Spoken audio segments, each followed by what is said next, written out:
Hi guys! Welcome sa ating part 1 ng Bohol Vlogs together with the Unplanned Team Incomplete. At dahil nga first time tayo nung sumakay ng eroplano, talaga nakakakaba. Tatlo talaga kami pero for the go mga persons. Dahil walang atraso na ito guys, sobrang nakakakabat, nakaka-excite. O diba, tingin mo naman ang person. At habang nagpapa-explain ako kay Kati ko anong gagawin habang sumasakay, nagbi-video pala to si Van. Siyempre, baon-baon natin ng mahiwagang panimot, baka tayo magsuka-suka. Kaya, nag-making faces na lang. Yun nga, kung makatripping, kala mo, di rin niya first time, ano. By the way, lahat talaga kami dyan ay napaka-excited, guys, kasi this is our first time na mag-travel as a group. At hindi kami complete, madami-dami din naman kami, so, yeah, for the go, si Jonah. Basa-basa ng mga menu, napakamahal naman. Kalahin mo, tig-gis dito sa tindahan, 100 pesos na sa taas. Grabe! Pero sa true na, nag-i-enjoy lang talaga kami guys. Hindi na kami bumili kasi meron naman kami mga baon. O diba? Guys, ginalingaw mo na siya sarili guys.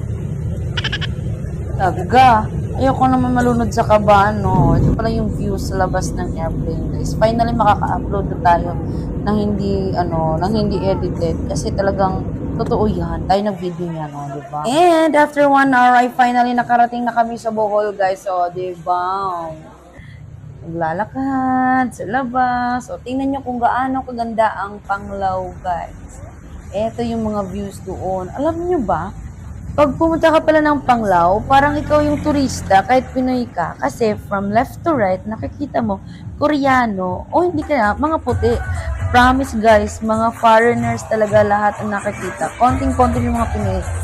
Specifically, mga workers, yung mga crews, mga Pinoy. Pero yung mga tao naglalakad sa daan, nakikita mo kumakain somewhere, talagang foreigners, kaya naninibago kami. Na first night namin sa Panglao, nag-stroll-stroll kami. Doon namin napatunayan na kami nagiging dayuhan sa sarili naming lupain o sana all may lupain. Pero real talk talaga guys, especially to sa Lona Beach kasi ito talaga yung pinupuntahan ng mga turista. Talagang napakadaming foreigners guys. At totoo talaga yung sinasabi nila na yung finest sand talaga sa buong Pilipinas ay makikita dito sa Panglao. Kasi legit na legit guys, Alona Beach guys. Tapos, eto maganda, libre yung dagat nila. Yes, totoo yung narinig nyo. Libre yung dagat nila, pero mahal yung mga hotels nila dito. Kaya kapag nag-plan ka magpunta ng Panglao, make sure marami-rami ang laman ng iyong pitaka. Pero dahil nga practical tayo, Pinoy tayo, marunong tayong dumiskarte. Subi-subi.